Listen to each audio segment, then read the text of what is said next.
Hello दोस्तों, स्वागत है आप सभी का एक बार फिर से आपके अपने चैनल एंटरटेनमेंट पर। आई होप आप सभी लोग स्वस्थ होंगे। तो जनरल अवेयरनेस का प्रैक्टिस सेट नंबर हम लगेंगे चौथा। 3 प्रैक्टिस सेट हम लोग कर चुके हैं। उन तीनों से संबंधित जितने भी आप लोगों के नोट्स नहीं, पीडीएफ जो थी आप लोगों की टेलीग्राम चैनल पर आप लोगों ने देख ली होंगी। जिसे नहीं देखेंगे तो टेलीग्राम चैनल का जो लिंक है इस वीडियो के डिस्क्रिप्शन में देखने को मिल जाएगा। तो वहाँ से आप लोग उस चैनल को ज्वाइन कर लीजिए। सारी अपडेट्स सब कुछ आप लोगों को वहाँ पर देखने को मिल जाएगा। ठीक है, तो चलिए स्टार्ट करते हैं। और बाकी जो इसने 3 प्रैक्टिस सेट नहीं देखे हैं उसका जो प्लेलिस्ट है उसका लिंक भी आप लोगों को डिस्क्रिप्शन के अंदर देखने को मिल जाएगा। ठीक है, चलिए स्टार्ट करते हैं। सबसे पहला जो क्वेश्चन हमारी स्क्रीन पर है वो है आप लोगों का ये। ठीक है, बताइए जी। चलिए बताइए। क्वेश्चन में आप लोगों से पूछा गया है। हाँ जी, क्वेश्चन में जो है आप लोगों से पूछा गया है, in which article is separate secretariat staff mentioned. आप लोगों के पास 4 ऑप्शन है। आर्टिकल 98, आर्टिकल 75, आर्टिकल 101 या आर्टिकल 1110। आप लोगों से पूछा है कि किस अनुच्छेद के अंदर सेपरेट सेक्रेटेरिएट स्टाफ की जो है बात करी गई है। बताइए कौन सा ऑप्शन रहेगा। बताइए, सेपरेट सेक्रेटेरिएट स्टाफ। तो सही ऑप्शन इसका होगा ऑप्शन नंबर फर्स्ट। आर्टिकल 98 के अंदर ये चीज़ें आप लोगों की मेंशन है। क्लियर बात है। अगर मैं बात करता हूँ आर्टिकल 99 की, ठीक है, अगर मैं बात करता हूँ आर्टिकल नंबर 99 की, तो इसके अंदर आप लोगों की ओथ आती है। किसकी ओथ आती है? एमपीज की ओथ आती है, मेंबर ऑफ पार्लियामेंट की आप लोगों की ओथ आती है। क्लियर बात है। आगे क्वेश्चन नंबर सेकंड जो हमारे पास आता है वो है जी, आप लोगों के बुक्स से संबंधित है। बताइए। और बुक का नाम है Life of Pi. Life of Pi के लेखक ऑथर कौन है? यान मर्टल साहब हैं, रशिकन बॉन्ड हैं, सलमान रश्दी हैं या अरुंधति रॉय हैं? आपको पता है लाइफ ऑफ पाई एक मूवी भी है, एक हॉलीवुड की मूवी भी है और उसमें इरफान पठान साहब ने उसमें एक किरदार निभाया है। तो उसको आप लोग देखिएगा, काफ़ी मतलब सर्वाइवल मोड वाली मूवी है, तो मज़ा आएगा। ठीक है, बताइए जी। देखो, लाइफ ऑफ पाई का जो सही इसमें से ऑप्शन रहेगा वो रहेगा यान मर्टेल साहब। यान मर्टेल साहब ने आप लोगों की लाइफ ऑफ पाई लिखी थी। ठीक है, और एक पुस्तक थी ओथेलो। एक पुस्तक थी ओथेलो, ये लिखी थी हमारे विलियम शेक्सपियर साहब ने। विलियम शेक्सपियर साहब ने आप लोगों की ओथेलो लिखी थी। और वहीं ओथेलो जो विलियम शेक्सपियर है, इनकी बहुत सारी पुस्तक थी जिसमें एज यू लाइक इट ये भी है, एज यू लाइक है, एक है much or do nothing, much or do nothing. ठीक है, ये पुस्तक भी जो है आप लोगों की शेक्सपियर साहब की। क्वेश्चन नंबर थर्ड हमारे पास आता है। देखो, ये मैंने आप लोगों को बता ही दिया। ओथेलो के जो ऑथर हैं वो कौन है? William Shakespeare. क्लियर बात है। तो सारी पुस्तक मैं लिख ही देता हूँ यहाँ पर। दो तो आप लोगों ने देख ली विलियम शेक्सपियर साहब की, एक तो ओथेलो, एक एज यू लाइक इट और एक मच आर डू नथिंग। तो 3 तो आप लोगों ने देख ली। एक इनकी बहुत फेमस है, हैमलेट करके है। ठीक है, एक इनकी जो है रोमियो एंड जूलियट करके है। ठीक है, तो ये पुस्तक है इनकी, बहुत फेमस पुस्तक है विलियम शेक्सपियर साहब की। चलिए जी, क्वेश्चन नंबर फोर्थ की बात करते हैं। क्वेश्चन फोर्थ की बात करते हैं। आप लोगों से पूछा है, under which article does the qualification of a member of the parliament come. तो आप लोगों को बताना है योग्यता, एमपीज की जो योग्यता है, जो एमपी बनते हैं सेंटर में, उनकी क्वालिफिकेशन किस आर्टिकल के अंदर आती है? आर्टिकल 84, आर्टिकल 80, आर्टिकल 81 या आर्टिकल 82? बताइए, मेंबर ऑफ पार्लियामेंट की जो क्वालिफिकेशन है वो किस अनुच्छेद के अंदर आती है? तो सही जवाब आप लोगों का होगा आर्टिकल नंबर 84। क्लियर बातें। Article number 84। अगर क्वेश्चन में आप लोगों से स्टेट का पूछ ले कि स्टेट के जो एमएलए जो बनते हैं, लेजिस्लेटिव असेंबली के जो एमएलए जो बनते हैं राज्य विधानमंडलों के, इनकी क्वालिफिकेशन किसके अंदर आती है? तो देखो, उसकी सिंपल सी मैं आप लोगों को एक ट्रिक बता दूं। अगर आर्टिकल 79 से आप 1111 तक देखेंगे तो इसमें अगर आप ये सारे आप लोगों के सेंटर के आर्टिकल्स है ना, इसके अंदर सारा पार्लियामेंट आप लोगों का चलता है।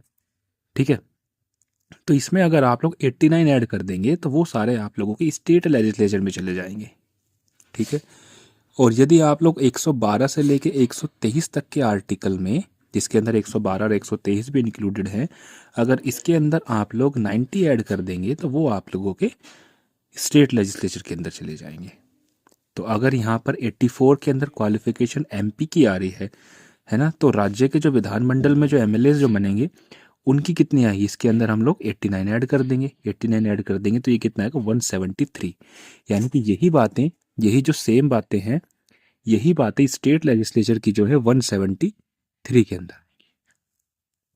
ठीक है जी। चलिए क्वेश्चन नंबर 5 की हम लोग बात करते हैं। इनमें से कौन सी नदी ब्रह्मपुत्र के दाएं तट पर मिलती है? आप लोगों को बताना है कि ब्रह्मपुत्र की राइट बैंक ट्रिब्यूटरी इनमें से कौन सी है। 4 आपके पास ऑप्शंस है, सुबनसिरी है, लोहित है, दिबांग है या धनसारी है। बताइए बताइए जी, ब्रह्मपुत्र की जो राइट बैंक की जो ट्रिब्यूटरी है वो कौन सी है इनमें से? देखो, राइट बैंक की जो ट्रिब्यूटरी है ना, इसमें है आप लोगों की सुबनसिरी। ठीक है, सुबनसिरी आप लोगों की राइट बैंक ट्रिब्यूटरी है।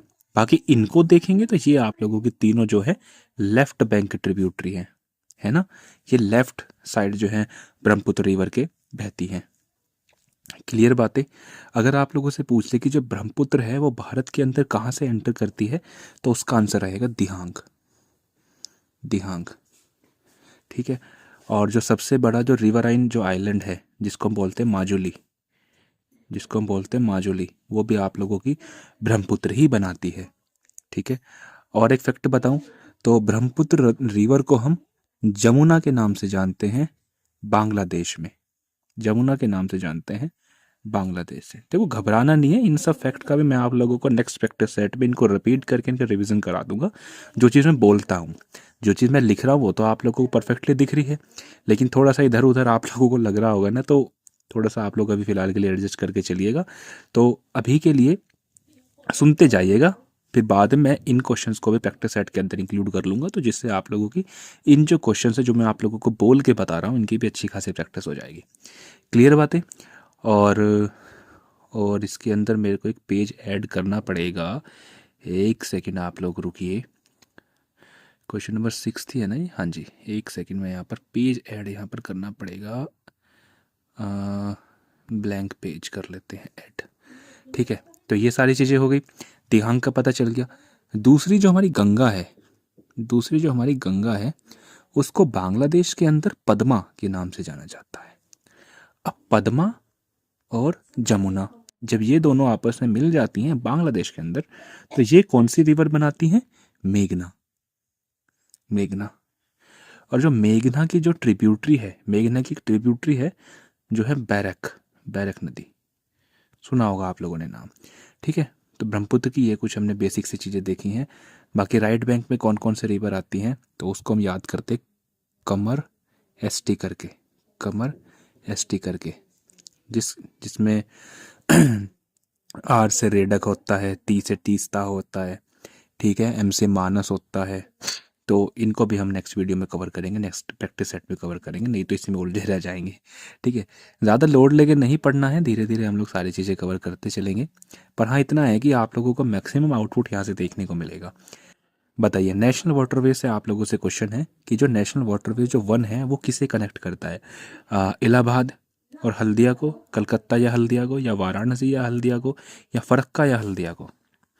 बताइए बताइए जी। देखिए, जो नेशनल वाटरवे जो वन है, नेशनल वाटरवे जो वन है वो इसे प्रयागराज को और हल्दिया को कनेक्ट करता है। और ये आप लोगों का किन रिवर्स पर है? ये आप लोगों का है गंगा, भागीरथी, ठीक है, एंड आप लोगों का हुगली, हुगली।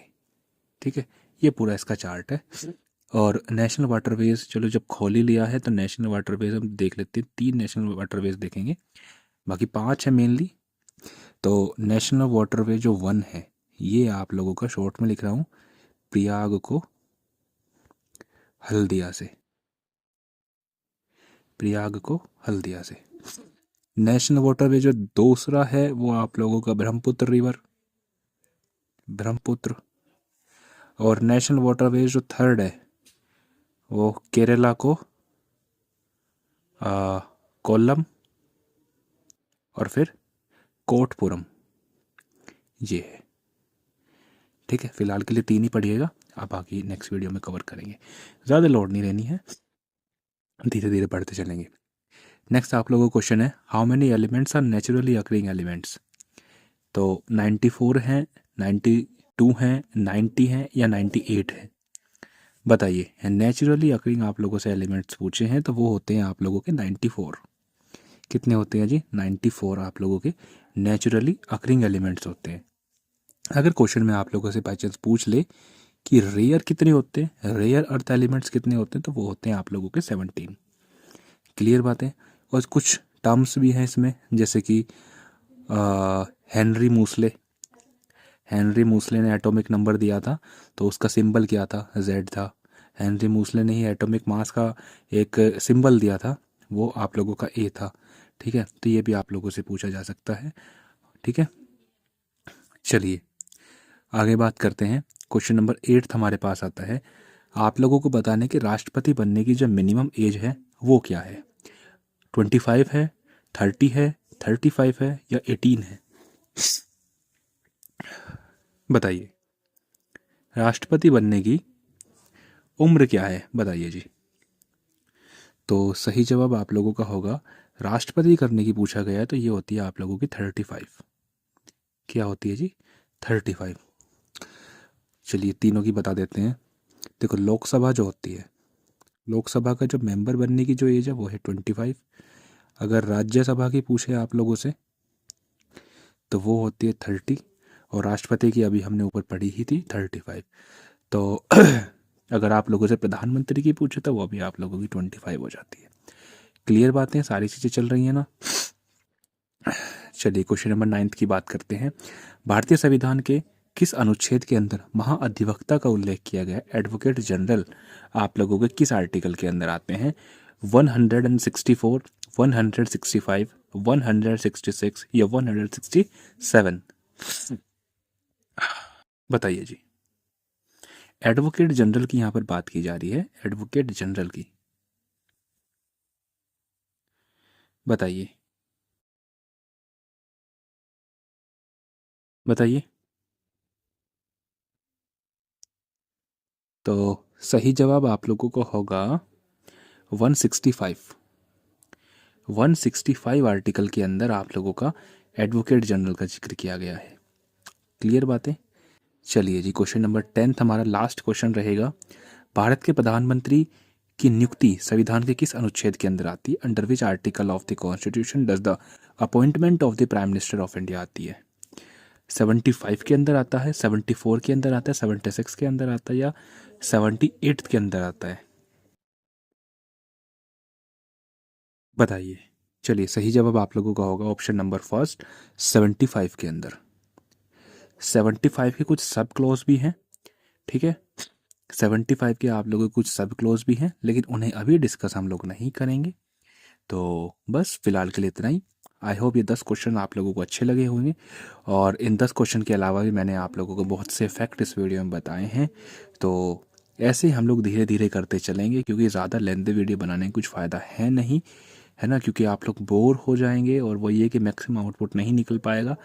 तो ये जो क्वेश्चंस आप लोग देखते हैं ना यहाँ पर, ये आप लोगों के सेलेक्टेड क्वेश्चन है। आप ही देख रहे होंगे कि इसमें कुछ मतलब वो घिसे पिटे क्वेश्चंस नहीं हैं जो और जो यूट्यूब चैनल पर जो फिलहाल के टाइम पे कराए जा रहे हैं। ठीक है, आप लोग कमेंट करके ज़रूर बताइएगा कि आप लोगों को इसमें से कितने क्वेश्चन ठीक बने और क्लासेस आप लोगों को कैसी लग रही हैं। तो चलिए फिलहाल के लिए इतना ही, धन्यवाद।